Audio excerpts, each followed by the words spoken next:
What if the first Americans did not come alone? Imagine this.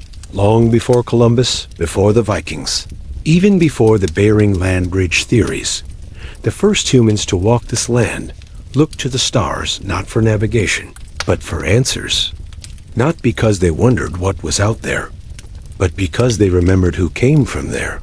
What if the ancestors of today's Native American tribes weren't just survivors of Earth's shifting climates, but witnesses to visitors from above? Stories hidden in chants, woven into blankets, carved into canyon walls. They tell of beings who didn't just fly through the sky, but descended with messages, warnings, and sometimes judgment. Some tribes called them the Star People. Others knew them as the sky beings, thunderbirds, or even ant people. But one theme remains across tribes, across regions, across time. We were not alone. Welcome to the forbidden side of American history, the one you never read in textbooks. This is the story of what Native American legends really say about the Sky People. Before we go any further, ask yourself, are you ready to walk the path where the Sky People once descended? To enter the places where the night sky whispered? Secrets to our ancestors? If you dare, like this video, subscribe, and tell me in the comments where in the world you're watching from. I want to know who's stepping into this circle that's willing to stand beneath the same cosmic canopy, where myths were born. Now, dim the lights, quiet your heartbeat. This is not just history. This is the threshold, the beginning of your initiation into the mystery the Sky People left behind. Let's begin the journey. If you have the courage, Native American cultures didn't write history in ink. They sang it, carved it, and passed it down by memory. And in those oral traditions, some of the oldest stories on Earth are still whispered beside campfires, on mountaintops, and in sacred sweat lodges. Among these are the stories of beings who came from the sky, shaped humanity, and then vanished, promising to return one day. Let's break the silence. The Lakota Sioux, one of the most spiritually rich tribes of the plains, speak of Wichapi-Oyite, the Star Nation. They believe that humans are descended from the stars and that our spiritual purpose is tied to the cosmos.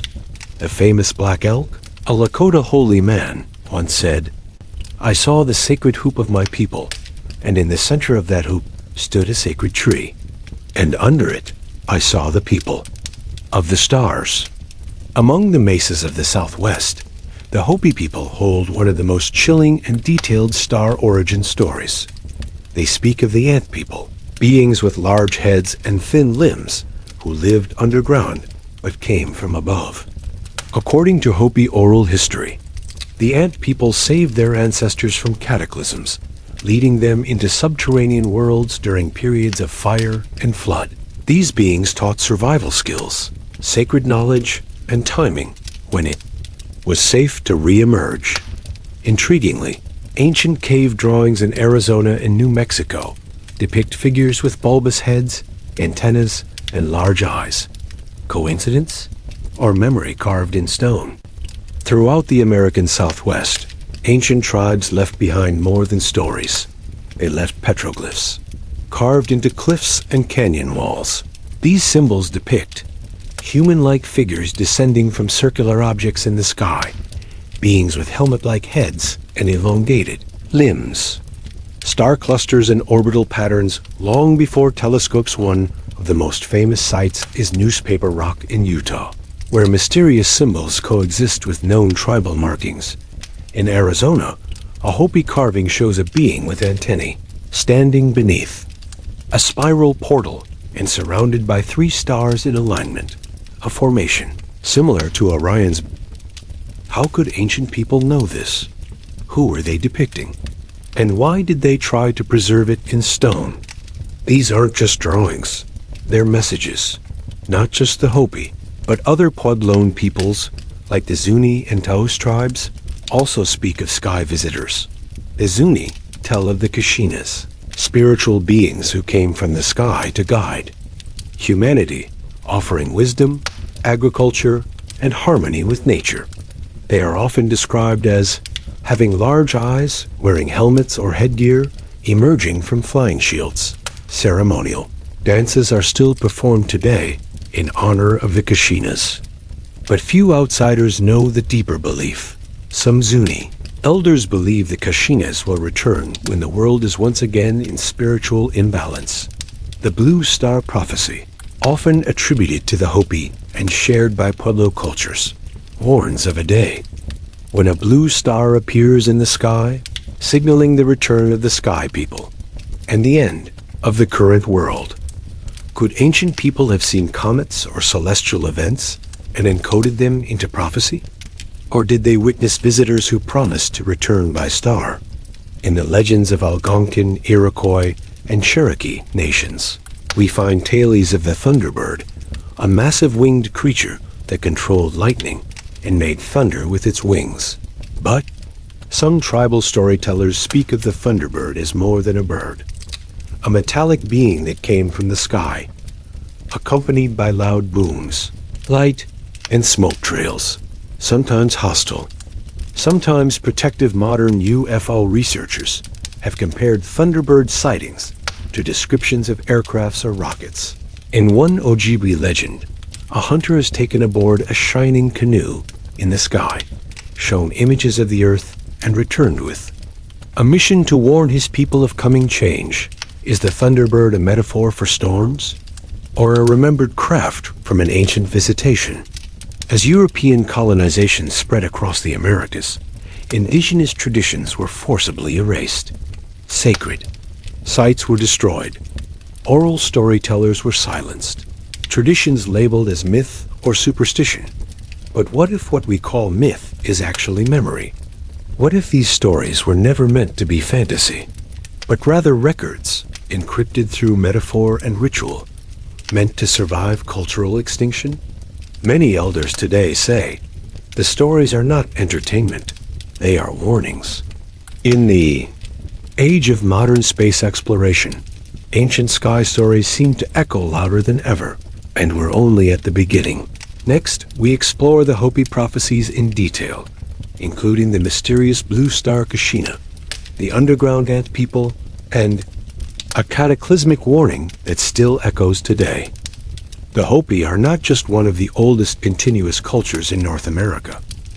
They are the keepers of a prophecy so chilling, so precise, and so strange that many believe it can only be explained by one thing: contact with beings not of this earth. In their high desert mesas in northern Arizona, the Hopi have guarded the story of the blue star Kashina, a celestial event that will signal the end of the fourth world and the beginning of the fifth. But this isn't just prophecy. It's a warning. It's a timeline. And according to many Hopi elders, we are dangerously close to the tipping point. So who are these Kashinas? And what role did they play in the shaping of humanity? To understand, we must return to the beginning, to the first world, and the beings who helped humanity survive the end of it. The Hopi believe that Earth has gone through 4 worlds, each destroyed when humanity lost its spiritual way. Here's the breakdown. 1. First world, Takpela. Pure, spiritual beings lived in harmony. Destroyed by fire from the sky. 2. Second world, Tokpa. Corruption began. Destroyed by a pole shift and ice. 3. Third world, Kuskurza. Advanced civilizations. Destroyed by a great flood. 4. Fourth world, Tuakachi. Our current world. Nearing its end, each time, a remnant of humanity was saved and guided underground by mysterious beings, the Ant People. In Hopi legend, during the destruction of the first and second worlds, the people cried out to Taioa, the creator. He sent the Ant People, who led the Hopi ancestors into underground cities to survive the cataclysms above. Characteristics of the Ant People: tall, thin, with large heads and eyes, lived underground in sophisticated domes, possessed knowledge of time, food preservation and survival, communicated through telepathy and lighting, ancient Hopi petroglyphs. These ant people are depicted with antennae, bulbous heads, and long, spindly limbs, eerily similar to modern depictions of extraterrestrials. Hopi name for the ant people is Annunaki. Anu, meaning ant, and Naki, meaning friend. Sound familiar? The Sumerians also wrote of a race called the Annunaki, sky gods who descended to Earth. Coincidence or global memory of the same event? The Hopi refer to the Kashinas as powerful spiritual beings who come from the stars to visit the Earth. Live in the San Francisco peaks near Flagstaff, Arizona, sacred space believed to be a gateway to other worlds. Visit the Hopi during sacred times of year through rituals. Teach lessons of balance, nature, agriculture, and cosmic order are often represented wearing ceremonial masks and headdresses. Behind the ceremonial symbolism lies something more. The Kashinas are believed to be literal star travelers, beings of higher vibration who once walked among humans. Some Kashinas are said to fly, emit light, and carry knowledge of the stars and time. Even today, elders say the Kashinas come and go, watching, waiting. The most dramatic Hopi prophecy is this. When the blue star Kashina makes its appearance in the heavens, the fifth world will emerge. The blue star Kashina is a cosmic harbinger, a celestial event that signals the complete cleansing of the earth according to Hopi tradition. The blue star will be visible to all. It will mark the return of the Kashinas. It will precede the great purification. Earthquakes, climate shifts, floods, and fire elders warn. When the Kashina removes its mask during a public dance, the world as we know it will end. In the 1980s, some believed supernova 1987A was the blue star. Others believe it is yet to come, tied to an unknown comet or star. But it isn't just astronomy. It's behavioral prophecy.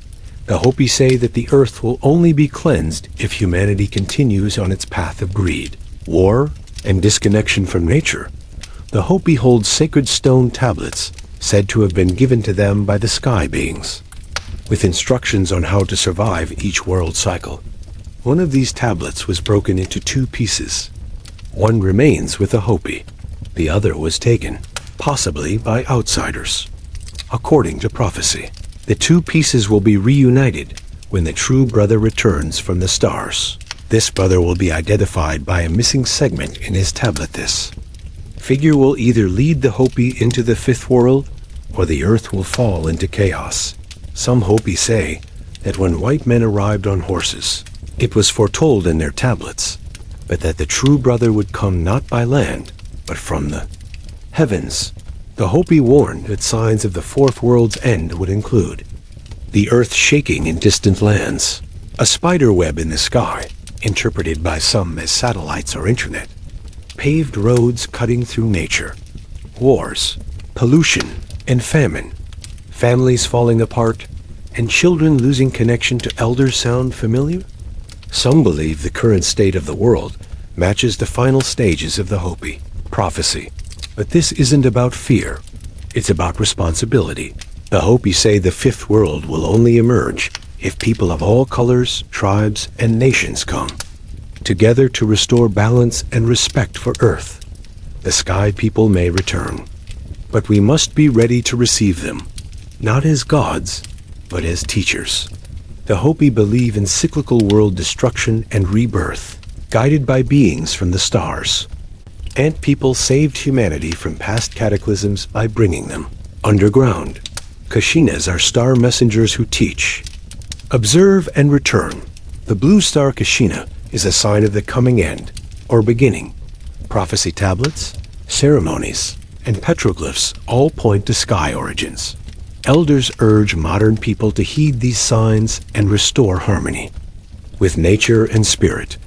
Coming up next, we travel north to explore the Iroquois, Algonquin, and Ojibwe stories, including metal ships, sky canoes, and giant visitors who altered tribal history. This journey into the unknown is just getting started.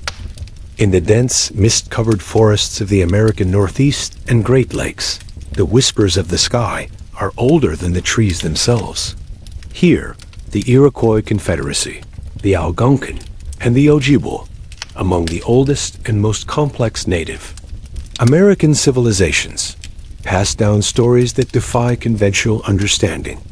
They spoke of beings from the sky, not as gods to be worshipped, but as travelers, messengers, and sometimes terrifying giants who walked the earth. These stories don't come from fantasy or fiction. They were embedded in oral traditions, medicine bundles, and sacred ceremonies, never written, but never forgotten. And some of these legends describe flying canoes, metal birds, and visitors from the stars so massive they shook the earth with. Every step, let's journey deeper into the forgotten memories of the North, the Algonquin people, who once dominated the forests of the northeastern United States and eastern Canada, preserved legends of canoes that could fly, not through water, but the air. These were no poetic metaphors. In Algonquin stories, the sky canoe would descend from the clouds, often with a loud hum or roar, and land in open clearings or by rivers. Details from the legends. The canoe was often described as metallic, with no oars. Light would shine from within it, a cold light. Some passengers had glowing eyes and never spoke with their mouths. The Algonquin told of people being taken aboard the sky canoes. Some never returned. Others came back with strange visions or gifts of prophecy. One tale from the Quebec Algonquin region tells of a man who disappeared for 4 winters and returned with white hair and the ability to heal with a touch. This story was passed down long before European contact. The Iroquois Confederacy, made up of 6 nations, were known for their diplomacy, astronomy, and deep spiritual traditions. Among their most enigmatic oral histories are those of sky battles, falling stars, and beings in great sky lodges. One story tells of a time when the sky opened like a wound. 2 sky tribes who fought overhead, using lightning and fire, pieces of their warships falling to earth and burning forests. Echoes legends found around the world, but the Iroquois detail a peace council between the surviving sky tribes and early Earth humans. In some stories, a tall visitor named Tarenuagan, the Skyholder, came to guide the Iroquois ancestors to safety. Tarenuagan wasn't a spirit. He had a physical body, wore shimmering clothes, and spoke in thunder. The Ojibwe, also known as Chippewa, who lived around the Great Lakes, spoke frequently of encounters with beings called the Starmen. These were tall, luminous beings who could disappear at will, often seen near waterfalls, lakes, or sacred stones, said to speak all human languages but preferred dream communication. Ojibwe star maps were passed down through beaded belts and rock paintings, many of which align with actual constellations. The giants. Other Ojibwe legends tell of giant beings who descended from the sky in burning discs. These giants built mounds and moved stones effortlessly, left behind tools that never rusted, some believed to be meteorite iron, could summon storms or calm waters with gestures. One story, told by a medicine man in the 1800s, spoke of a great stone walker who came from the stars and taught the people about fire, agriculture, and war. When he left, he said he'd return when the sky was filled with smoke and iron birds, a chilling prophecy about the modern age. Across the Northeast, ancient rock carvings, petroglyphs, have been found that appear to show discs or oval shapes in the sky, beings with large eyes and no mouth, long canoes with no paddlers, flying over trees, stars with spiral paths, sometimes connected to human figures. Archaeologists often interpret these as dreams or shamanic visions. But many tribal elders say they are direct records of real events. One petroglyph in Ontario shows a large being with outstretched arms, surrounded by 7 stars, standing atop a canoe in the air. eerily reminiscent of the Pleiades legends. Convergence between oral traditions and ancient imagery is hard to dismiss. Some modern researchers have pointed out that certain northeastern tribes have oral traditions that include specific astronomical alignments, celestial migration maps, and even tales of hybrids, children born of sky, people, and earth women. Though controversial, these stories align with those told by the Dogon of Africa and the Zuni of the Southwest. Many elders claim that DNA is not just biological, it's memory dot, and that some of their people carry the star code. In ceremonies, these star-connected individuals often speak in unknown languages, enter trances, and recall places, not on Earth. Draw symbols that match Sumerian and Egyptian glyphs are these just mystical experiences or inherited memories of sky ancestors? The Algonquins spoke of flying canoes and beings of light who abducted and returned transformed people. The Iroquois detailed sky wars and a powerful being who helped found their civilization. The Ojibwe legends are filled with tales of giants and star men who gave knowledge. Petroglyphs across the Northeast match these stories with images of discs, figures, and constellations. Elders speak of hybrid lineages, astronomical codes, and memory encoded. In Blood Next, we travel west to the Plains and Rocky Mountains, where the Lakota, Cheyenne, and Blackfeet tribes tell of star lodges, star maps, and celestial ceremonies that still continue today. The journey through sky memory continues. The Great Plains and Rocky Mountains stretch across the heart of North America like a sacred canvas. Here, beneath endless sky and thunderclouds, the Lakota, Sioux, Cheyenne, and Blackfeet tribes lived in deep spiritual connection with the stars. To these cultures, the sky was not just above, it was within them. The stars weren't just celestial bodies. They were living ancestors, watchful spirits, and sometimes visitors from far beyond. Unlike mythologies from the East or Europe, these tribes never drew hard lines between physical and spiritual realities. What the West calls UFOs or alien contact, they might call star teachings, star lodges, or sky brothers, real experiences interpreted through their sacred worldview. Now, we venture into the rituals, songs, and visions of the Western tribes to discover what they believed about the beings who came from the stars. The Lakota Sioux have one of the richest oral traditions in North America. Their cosmology revolves around Wicha Pi Oye 8, the Star Nation. Key beliefs: the Lakota believe their people were placed on Earth by the Star People. Some elders say certain sacred bloodlines come directly from the stars. Their most sacred ceremony, the Sun Dance, aligns with celestial movement's one sacred site, Devil's Tower, Mata Tipila, in Wyoming, is said to be a landing site for the Seven Sisters, beings from the Pleiades constellation.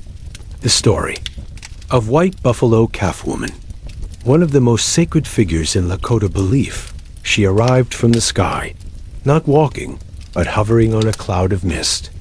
She gave the Lakota their 7 sacred rites, including vision quests and the peace pipe. In the stories, her eyes glowed, and she changed form multiple times. When one man tried to approach her with lust, he disintegrated into dust. She left with a promise to return when the world was out of balance. Some elders interpret her as a star woman, one of many who visited Earth to teach and guide. The Cheyenne people, also native to the Great Plains, held their sacred arrows and sacred hatlage as divine gifts, said to have come from the stars. The legend: a man, seeking a vision in the mountains, was taken by a being of light. He awoke in a lodge made of stars and wind. The beings there gave him arrows of fire and taught him new songs. When he returned, he brought back the sacred arrows, which became the Cheyenne's holiest object.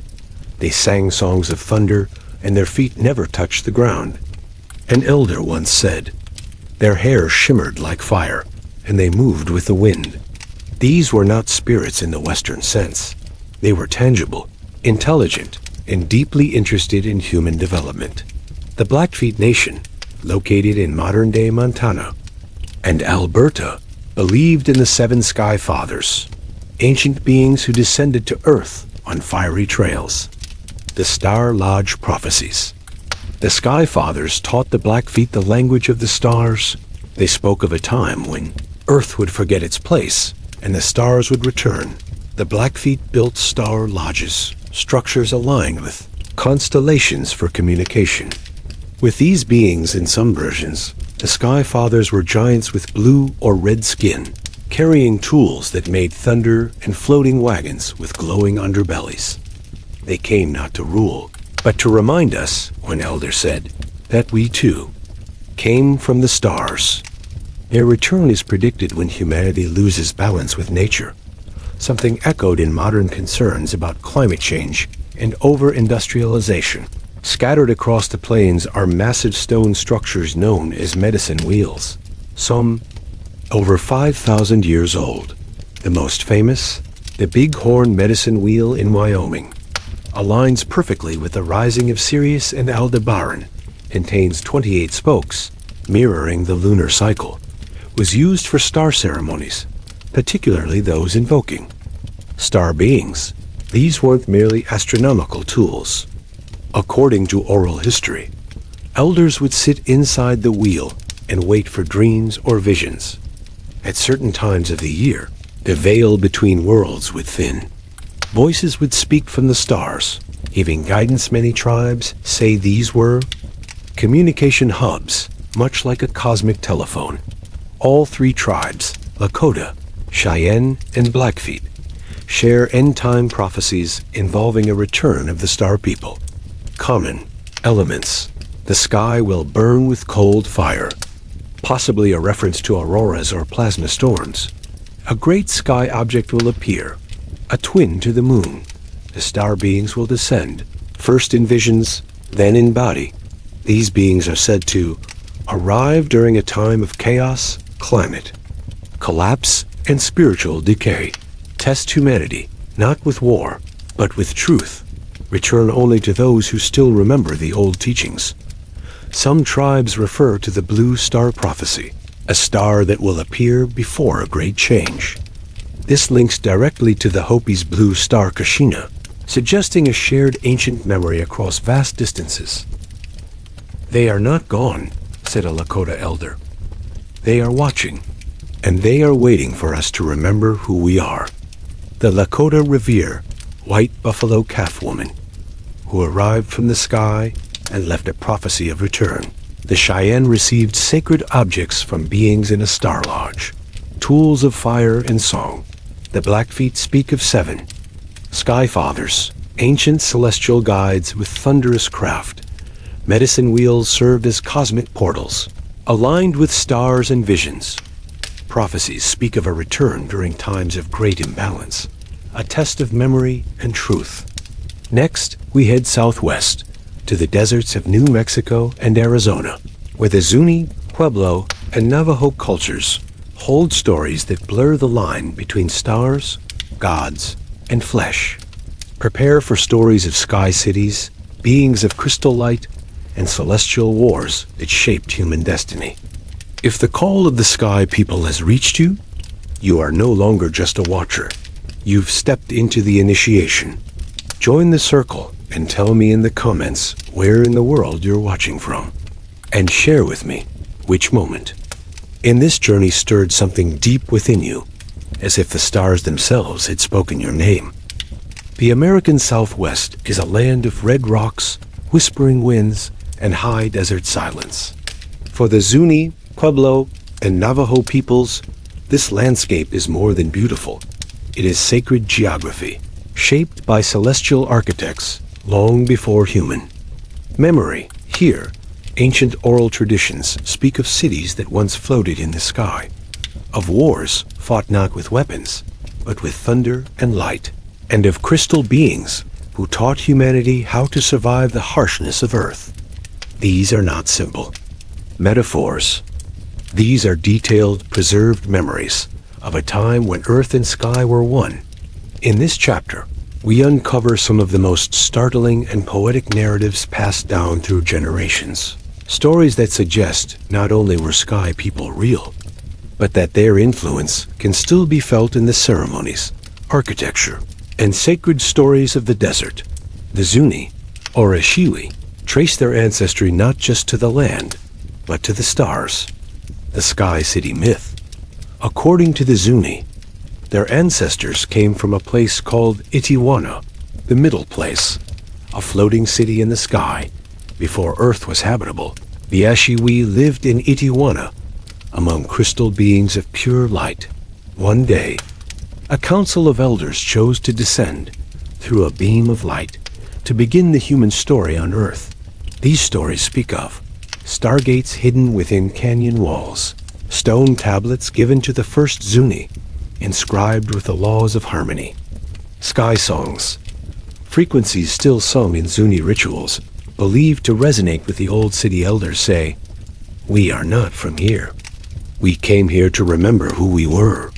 Zuni kivas, ceremonial chambers, are constructed as symbolic portals, their roofs representing the sky city above, their floors symbolizing the underworld below.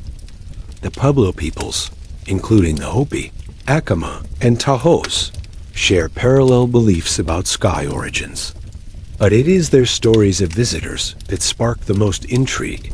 The visitors, described as tall beings with elongated heads, luminescent skin, and voices like bells, came during the time of the darkness, when the sun had gone away, taught the Pueblo how to plant, build, and align their cities with celestial cycles. These beings lived in structures called sipapu, gateways to other worlds, marked today by circular holes in the floors of kivas. The Chaco Canyon complex, a marvel of ancient Pueblo engineering, is aligned with the solstices and equinoxes, the lunar standstill, an 18.6-year lunar cycle, multiple star paths, believed to be tracks for those who came from the heavens.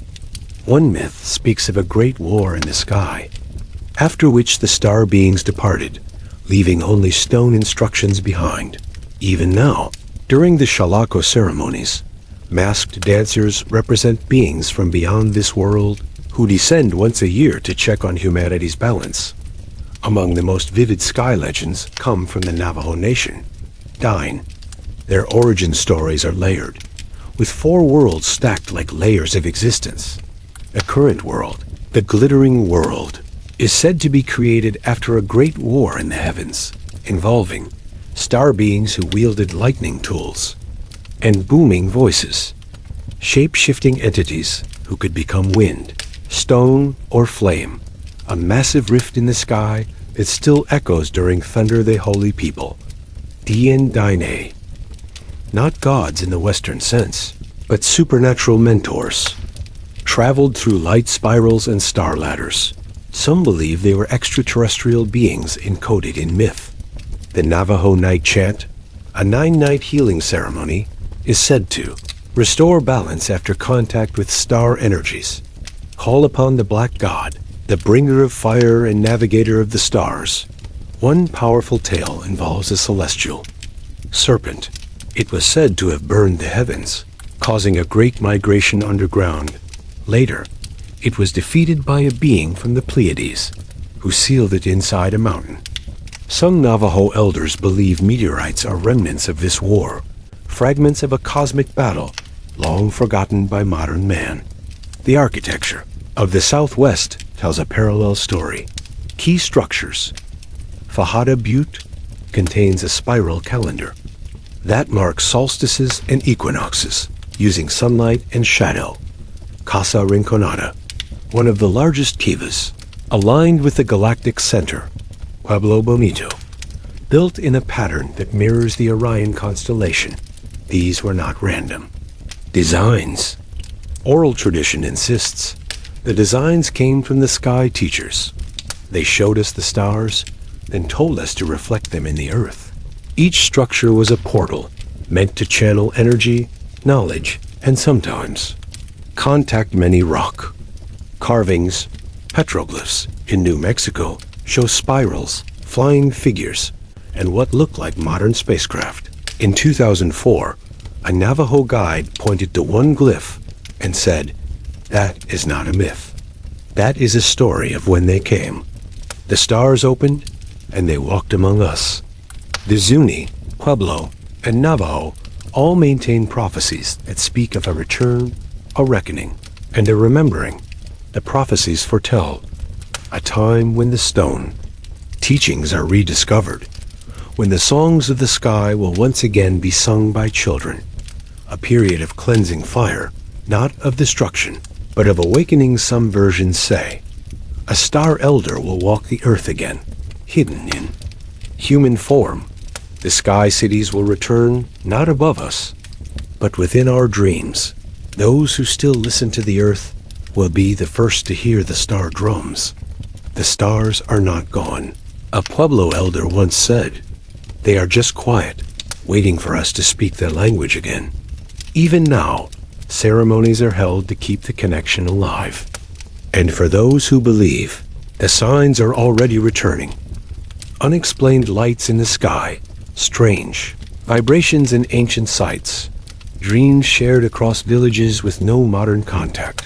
The Zuni trace their origin to Itiwana, a city in the sky where beings of light guided them to Earth. The Pueblo were taught by luminescent visitors and built cities that mirrored star maps. The Navajo remember a celestial war that shaped the world we now live in. Across all tribes, stories of crystal beings, sky teachers, and star ladders persist. Prophecies speak of a return when the Earth is ready, and humanity remembers. Next, we travel to the Pacific Northwest, where the Tlingit, Salish, and Haida peoples tell stories of moon canoes, sky bears, and a time when the stars descended to walk among the trees. If you haven't joined the circle yet, step in. Subscribe now and walk with us beneath the stars. Your presence calls the next mystery into being. The towering cedar forests of the Pacific Northwest, draped in mist and mystery, hold more than just wildlife and rivers. They are living tapestries of ancient cosmic lore.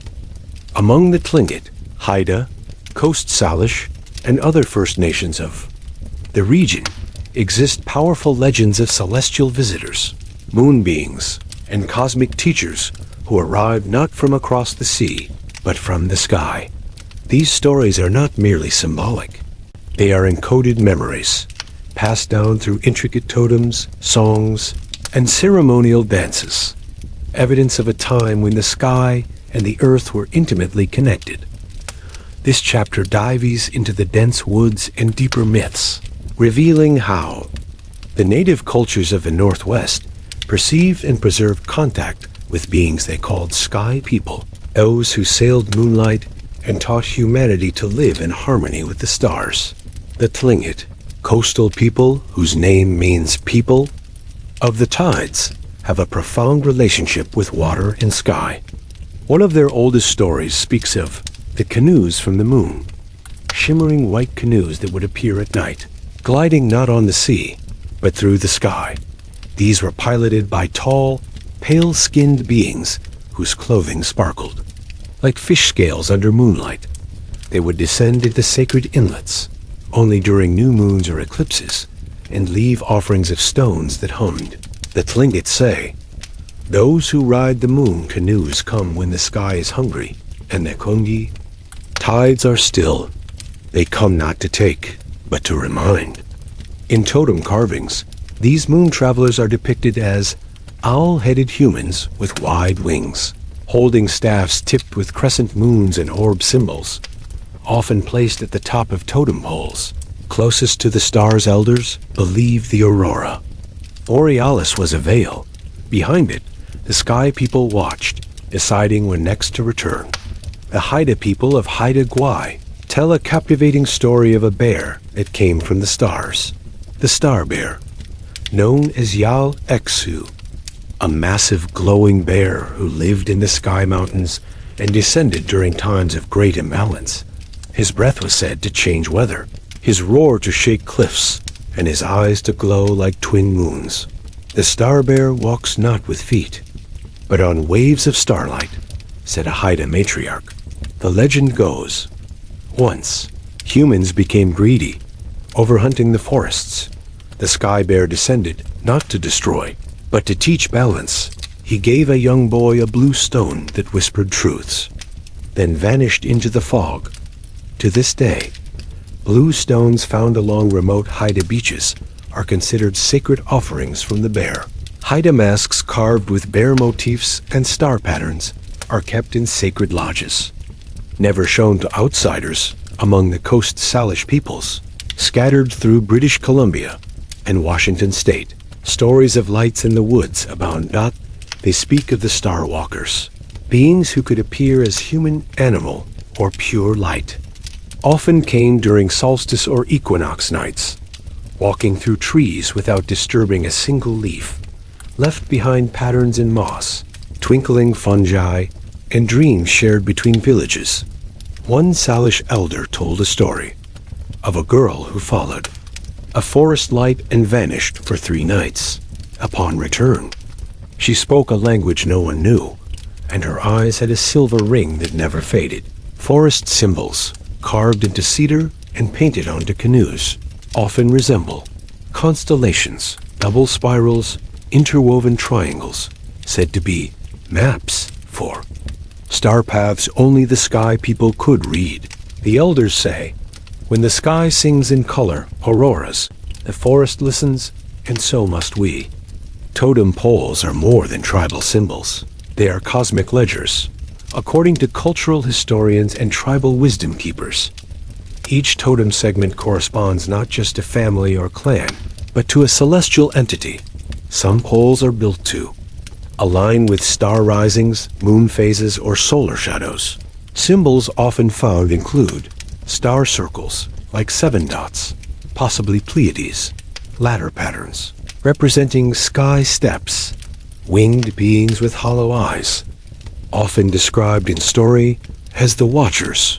In some remote villages, ancient poles are placed at points where sky reflections appear in lakes, believed to be mirrors for sky gates. Even modern astronomers have noted uncanny alignments between totem poles and celestial cycles. They carved what they saw, and sometimes what they feared would return, says one Salish historian. Across the Pacific Northwest, whispers persist of a time when the sky canoes and star bear will return. Prophecies say, when the rains fall upward and the rivers hum, the Watchers will descend. A child born under double rainbows will reopen the Sky Lodge, a place between worlds. Lights in the forest will no longer hide, but guide the willing. Some legends insist the current age is only half a story. The full story can only be told once the last blue stone is returned to the mountain. They never left, said one Tlingit elder. We simply forgot how to see. Even today, ceremonies are held where participants lay on cedar beds under stars, singing songs in pre-contact tongues. Some believe these rituals send light messages to the sky canoes. Tlingit legends recall moon canoes piloted by luminescent beings, arriving only at sacred lunar times. The Haida revere a star bear, a cosmic teacher who balanced the land and gave wisdom stones. Coast Salish stories tell of light beings, forest apparitions, and shared dream prophecies. Totem poles act as vertical star maps, encoding cosmic history in wood and color. Prophecies foretell a return of the sky people, led by signs in nature and dreams. Next, we cross to the southeastern tribes, the Cherokee, Choctaw, and Creek, whose stories involve sky fathers, thunder beings, and celestial twins who shaped the destiny of nations. So stay with us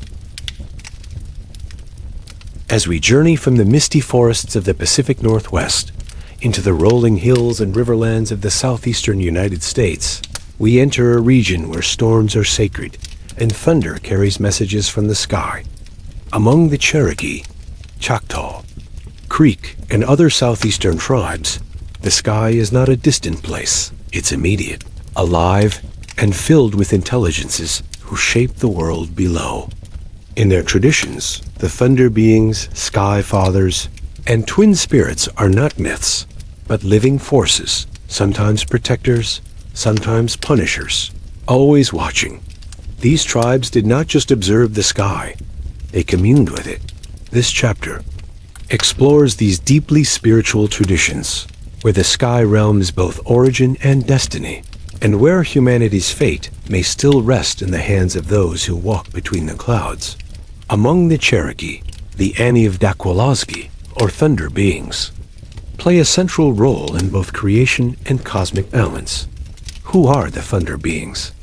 Giant winged entities who dwell in the above world, sometimes called the Galanlati, associated with lightning strikes, sudden visions, and divine punishment, believed to fly on cloud ships made of storm winds and thunderclouds. Cherokees say, when thunder speaks, it is the old ones remembering. These beings protect the sacred mountains, especially Klingman's Dome, believed to be a sky gateway, gave sacred fire to the first people, once taught the medicine people how to call the rain and read the stars. Thunder beings appear in Cherokee art as spiral-eyed figures with wings, holding lightning staffs and wearing cloaks made of clouds. In certain ceremonies, thunder is greeted with a bow and an offering of tobacco, a sign of respect for the watchers in the storm. The Choctaw.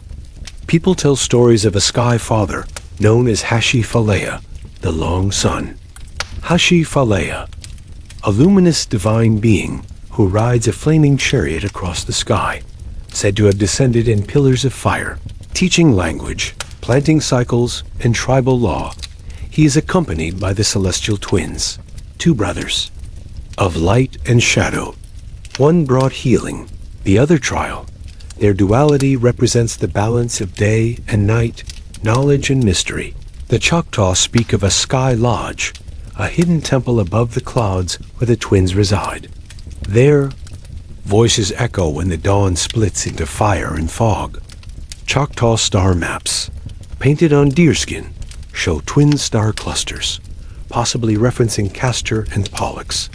When these stars align with the moon, it's said the Sky Father opens a talking light, a night when dreams are messages, not just imagination.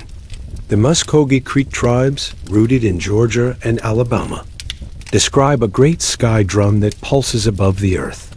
The sky drum, said to beat slowly with the heartbeat of the world, can only be heard during silent fogs or just before lightning. Believed to be the footstep sound of the Sky Watchers, the Creek believe in. Tall sky men who stand at the edge of the world, facing inward. Their job is to observe humanity and report back to the Creator. Each lightning flash is a glimpse from their mirror eyes. When the wind turns cold in summer, they are near. Creek ceremonial robes feature embroidered sunbursts, comet tails, and zigzag lines, lightning paths. Feathers painted with star ink, made from crushed stones mixed with dew. These symbols are used in their green corn ceremonies, which honor the renewal of cosmic order. Stories across all southeastern tribes include the idea that some children are born of the stars, known as star children.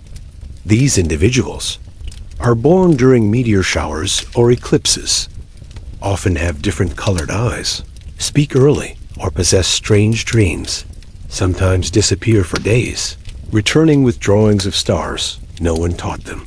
In Cherokee lore, a girl named Galalahi, attractive one, disappeared into the forest during an eclipse. She returned days later with a woven blanket made of mist and knowledge of distant star patterns. Such children are taken to special sky temples, often built on mounds and trained by shamans called the Cloud Eyes. They are born when the heavens open, says a Creek elder, and they leave when we forget how to look up. Modern scholars have compared these tales to global stories of hybrids, messengers, and divine births. Cherokee myths speak of thunder beings, powerful sky spirits who govern storms and cosmic justice. Choctaw legends tell of a sky father and twin spirits who shaped laws and balance. Creek traditions describe the sky drum, watcher beings and storm symbols hidden in ritual robes. All tribes share tales of star children, beings born under celestial phenomena with mysterious gifts. We soar into the southwest, returning to the Hopi, Zuni, and ancestral Pueblones, exploring their star maps, underground sky portals, and the chilling prophecy of the Kashina return. So, stay with us. In the windswept mesas of Arizona and New Mexico, ancient stone villages cling to the cliffs like timekeepers. Here live the descendants of a people who believe they came not from the surface world, but from beneath it, guided by star spirits. These are the Hopi and Zuni, keepers of some of the most esoteric, chilling, and astonishingly accurate sky prophecies in Native American history. Their stories of the ant people, underground worlds, and the Kashina spirits hold striking parallels to modern-day ideas about extraterrestrial contact, dimensional portals, and the end of ages. When the blue star dances in the sky, the Hopi say, the fifth world will begin. This is a chapter of warnings, wonder, and the cosmic cycles that may be repeating before our eyes. According to Hopi tradition, this is not the first world. We are living in the fourth world, and before this came three others, each ending in a great cataclysm. During the collapse of the first and second worlds, a benevolent race called the Ant People saved humanity. Who were the Ant People? Described as tall beings with bulbous heads, thin limbs, and large black eyes, lived in vast underground complexes known as the Sipapu, portals between worlds, taught humans how to grow food underground, survive cataclysms, and await the time to return to the surface. They are always shown as offering food, standing with open arms. Without the Ant People, said Hopi elder grandfather Martin, we would never have survived the darkness. Some researchers have linked the Sipapu portals to physical locations, like Canyon de Chelly, the Grand Canyon, especially the forbidden Kincaid Cave area, Chaco Canyon, a place filled with mysterious star alignments in Hopi cosmology. The Kashinas are the sky people who interact most directly with humanity. What are Kashinas? Spiritual or physical beings from the stars. Act as messengers, protectors, judges, and teachers. Number in the hundreds, each with a specific role, from harvest to weather control to punishment. They visit the earth during ceremonial cycles, descending from the San Francisco peaks in Arizona. Kashinas are the breath between us and the stars, say the elders. The most famous are Ietoto, the father of all Kashinas, brings wisdom. Ahulmana, the corn maiden, brings fertility. Soilmana appears during winter solstice, reopens the portal to the spirit world. Sakwa, Kashina, blue Kashina, and Paul Ho Khan, red Kashina, the harbingers of cosmic change. Their masks and costumes depict stars, planets, and unknown flying forms. Few legends are more mysterious and unnerving than the Hopi blue star Kashina prophecy. It predicts the appearance of a blue celestial object in the sky, followed by the red Kashina, who removes his mask in the plaza, signaling the end of the fourth world, a time when the sacred Hopi rituals will be ignored, and the world will be out of balance. The five signs of the end. They say the wisdom of the ancients flows through the veins of the elders. And among them was White Feather of the Bear Clan, a man who carried the prophecies of his people like sacred fire. His voice, weathered by time and wind, spoke of signs that would one day mark the turning of the world. He spoke first of the iron snakes, long, roaring beasts of steel that would slither across the land. These were not creatures of flesh and bone, but machines. Great trains that would carve their paths through mountains and plains, binding distant lands together with tracks of cold iron. Then he spoke of webs in the sky, not spun by spiders, but woven by human hands. Invisible threads stretching across the heavens, carrying voices, messages, and images from one corner of the earth to another. These would be the tools of a new kind of connection and a new kind of control. The third sign was darker.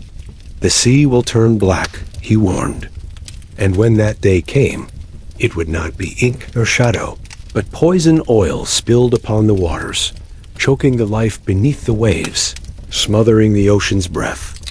The fourth prophecy was the most mysterious. A blue star will be born in the heavens. No one knew whether it would be a celestial gift or a cosmic warning, but its light would be unlike anything the world had seen before. A shimmering beacon, both beautiful and strange. And finally, White Feather spoke of the last sign, a great purification. The earth itself would rise in fury, with fire that scorches the land, winds that howl like ancient spirits, and the ground trembling beneath our feet. In this time, humanity would face a reckoning, and only those who lived in harmony with the world would endure. Only those who returned to the ways of the earth will be spared. Many believe the blue star was Comet Hale-Bopp. Others point to the Nemesis theory, a companion star to our sun that appears cyclically. The Hopi were not merely myth makers. They were sky scientists. Their villages are aligned with Orion's belt, the Pleiades, and Venus. Architectural star alignments. Walpi, Shangopovi, Orabi. Ancient Hopi towns mirror the belt stars of Orion. The Saipopuni shrine aligns with the summer solstice sunrise. Kivas, underground. Ceremonial chambers contain star charts, eclipse glyphs, and spiral calendars. Zuni star chart to a crossed circle, often seen as a universal symbol for space travel. The twin suns, a motif also found in Sumerian and Mayan texts. The stars are our old teachers, says a Zuni shaman. They told us when to hide, when to plant, when to mourn. The Sipapu is more than myth. It's a cosmic doorway. Each Hopi Tiva has a hole in the floor, the Sipapu portal, representing the passage between worlds. Purpose. Remembrance of where the people came from. A ritual gateway for star beings to enter the ceremonial circle. A location marker. When the sky patterns align, the gateway activates. According to Zuni lore, star beings travel through these energy tunnels to reach Earth. Some appear only during certain celestial alignments, such as lunar eclipses or planetary conjunctions. Recent discoveries at Chaco Canyon and Mesa Verde include underground chambers aligned to solstices, symbols of spiral galaxies, often connected with shamanic trance imagery. Modern researchers have even compared these ideas to wormholes or quantum entanglement. Points. What the physicists see in numbers, the old ones saw in dreams. Hopi and Zuni traditions tell of underground survival, star teachers, and dimensional portals. The ant people aided humanity during global disasters, offering refuge underground. Kashinas are multidimensional beings, some say extraterrestrial, who guide, judge, and warn. The Blue Star prophecy marks the end of the fourth world and the beginning of the fifth. Star alignments in villages and kivas suggest a lost science of celestial engineering. We rise from myth into the modern era, where stories of native elders intersect with UFO sightings, military encounters, and shocking government files. Are the Kashinas returning, or have they never left? For as long as memory reaches back into the dawn of time, the elders of Native America have spoken of them. Beings from the stars, the Kashinas, the Ant People, the Thunderers. Names whispered like prayers, or warnings. These were not mere stories to pass the hours by a winter fire. They were truths, woven into the heartbeat of tribal memory, carried forward in chants, painted into sacred petroglyphs, and guarded by medicine men who understood that the sky above was not empty. Centuries, it was the elders, the storytellers, and the shamans who kept watch on the heavens. They saw the lights. They knew their shapes. They recognized the silent descent of strange craft that hovered without wings. And yet, to the outside world, these tales remained myth, dismissed as folklore from a time when people still believed. The earth was alive, and the stars were her children. But then, the 20th century came, and suddenly, it wasn't only the elders who saw them. It was soldiers on night patrol. It was pilots in the cold clarity of high altitude. It was ranchers tending cattle in the stillness of the desert. It was school teachers walking home after dusk. It was police officers, men trained to dismiss superstition, who stood staring into the night sky, their radios falling silent as the hair on the back of their necks began to rise. These encounters didn't happen in random skies. They happened in places heavy with history, near reservations, beside sacred grounds, along the invisible pathways that align with ancient ceremonial sites. They happened where the land still remembers, where the air itself hums with memory. And so, a chilling question begins to form. Have the sky people returned? Or did they never truly leave? Now, we find ourselves at the crossroads of prophecy and evidence. Indigenous oral history converges with radar reports. The visions of medicine men are echoed in classified government files. And the same patterns that once played out in the ancient world are unfolding again, right here, right now. If you trace your finger across a map of North America and mark every reported UFO sighting, you'll see a curious pattern emerge. A cluster here, another, there. But one region will glow brighter than the rest, Native American lands. The frequency is not just high, it is disproportionate. Even in an age where satellites sweep the heavens and aircraft fill the skies, nothing compares to the sheer number of unexplained aerial encounters over tribal lands. It is as if something or someone keeps returning to these places. The Hopi and Navajo lands, Arizona, high in the deserts and mesas of Arizona, where red cliffs burn under the setting sun, lie the ancient homelands of the Hopi and Navajo. This is a place where the earth feels old, and the stars feel close. Here, glowing disks and strange metallic objects appear without warning over ruins older than the United States itself. Some hover in silence, as if observing. Others vanish in an instant, leaving behind only the stillness of the wind. Tribal elders whisper that these ruins are not abandoned at all, that they are markers left for those who would one day return from the sky. The Yakama Nation, Washington State. In the lush valleys of Washington State, the Yakama Nation has become a nexus of sightings. Since the 1970s, more than 1,000 UFO reports have been documented here, from pulsating spheres that skim treetops to vast, silent craft gliding across the ridges. Witnesses include farmers, hunters, even tribal police. Some Yakama say these lights are the Watchers, the same beings their ancestors spoke of, returning to see how their distant children live. Pine Ridge Reservation, South Dakota, in the Ongas. 1990s, Pine Ridge was gripped by a wave of UFO and orb sightings. Tribal police confirmed the events. Strange lights danced in the dead of night, responding, almost playfully, to the flash of a patrol car's headlights. Engines stalled. Radios went silent, and when officers gave chase, the lights would vanish into the blackness as though they had never been there at all. Dulce, New Mexico, Jicarilla Apache land, and then there is Dulce. To outsiders, just another quiet New Mexico town. But beneath its surface lies one of the most enduring conspiracies in modern UFO lore. Whispers of an underground facility beneath the Arculita Mesa, where the U.S. government and beings not of this earth may work side by side. The government denies it. But the rumors will not die, for as long as the lights have haunted these skies, another set of eyes has been watching them. From dusty backrooms filled with classified reports to high-security facilities hidden in plain sight, America's intelligence agencies have been gathering every scrap of unexplained data. The Majestic 12 and Project Blue Book. In the wake of World War II, military pilots began returning with stories so strange their commanders could hardly believe them. Discs of light pacing their aircraft, shimmering craft performing impossible maneuvers.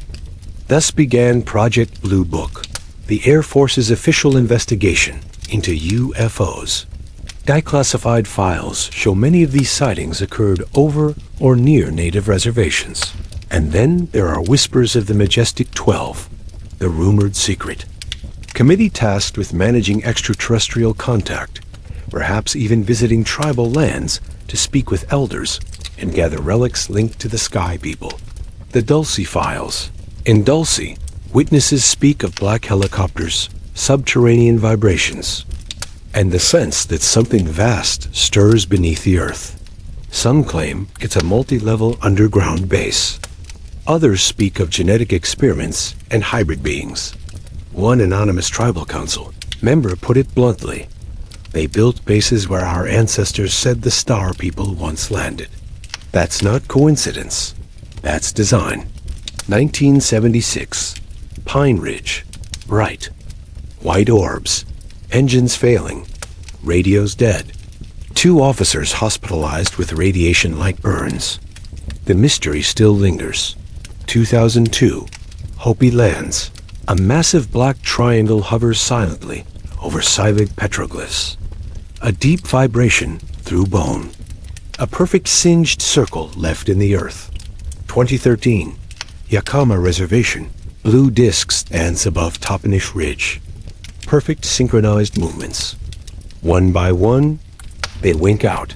Each account mirrors the ancient imagery of flying shields, radiant beings, and descending lights, as though history itself refuses to stay in the past. The elders say, "We are not only children of the earth. We are children of the sky." Legends tell of the Star Woman, who descended from the heavens to give birth to the first people, a union of 2 worlds. Even today, stories persist of children born after strange encounters, gifted with unusual intelligence, or an unshakable connection to the old ways. Petroglyphs show hybrid figures, celestial eggs, and beings unlike any born of this world. Some shamans describe visions of DNA as light, tended by doctors from the stars, who heal with tools unknown to Earth. Modern genetics has found rare mitochondrial markers in isolated tribes. Anomaly science cannot fully explain prophecy, and modern revelation are beginning to meet. Elders say the 5th world is here, the time when humanity will be tested. Ancient sky songs are returning to ceremony, and in the halls of power, governments are releasing UFO footage and holding hearings once unthinkable. 2 paths lie before us. One is cooperation and renewal. The other is the great purification, when fire, wind, and shaking earth cleanse those who have forgotten the sacred ways. We are living in the moment between the 2. The moment when the old stories stir. The moment when the sky peoples. Shadow once again falls across the land, and perhaps, just perhaps, the moment before the skies open again. We have walked the silent trails of the ancients. We have stood where the wind carries the voices of forgotten prophets. We have looked into petroglyph eyes older than our cities, and felt the weight of stories that refuse to die through every legend, every sacred song the sky people have spoken, not in the tongue of empires, but in the eternal language of memory, vibration, and light. And now, all signs point to a single truth. The message is complete, but it is not what most expect. From the Hopi mesas to the Cherokee forests, from Lakota plains to Zuni deserts, the same fragments appear, separated by thousands of miles, yet perfectly aligned. Beings who descend in pillars of light, knowledge that comes not through words, but through dreams, warnings of imbalance. When the earth's song falls out of harmony, gateways marked by stars, waiting for the right moment to open. a cycle where destruction is always followed by renewal, if we remember how. This is not coincidence. This is design. A code older than our nations, waiting for the time when human memory would awaken like a seed after centuries of sleep. Some scientists call it genetic memory. Shamans call it ancestral knowing. But perhaps it is something far older than both. In native traditions, truth is never trapped in ink. It is sung, painted in sand, carved in stone, danced into the earth. The Navajo, sand paintings, swirling constellations, and radiant beings. Medicine wheels, cosmic compasses aligned, with solstice suns and lunar shadows. Sacred songs, tones that mimic the vibration of the heavens. When placed on a map, these sites form geometric alignments too precise for accident. Lines that connect not just across the land, but across oceans, echoing the pyramids of Giza, the temples of Angkor, the stone circles of Britain. The ancients were not building monuments. They were building an interface, a resonant map, a manual to speak to the stars. If you wish to call them, a Zuni elder once said, "You must speak in the voice of the sky." In many traditions, the sky people promised they would return, not in conquest, but in a moment of great need. Hopi spoke of the blue star Kashina, whose dance would mark the end of the fourth world. The Lakota told of the rainbow warriors, who would rise when the earth was on the brink. The Cherokee whispered of the Sky Father, who would hear us again when the hum of the earth matched the hum of the heavens. These were not apocalyptic threats. They were conditions. A cosmic lock waiting for a precise key. A harmony between human spirit and planetary heartbeat. And here is the most unsettling thought.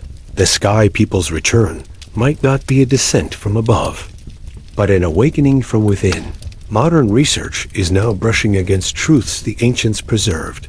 The pineal gland, when stimulated, can alter perception of time and space.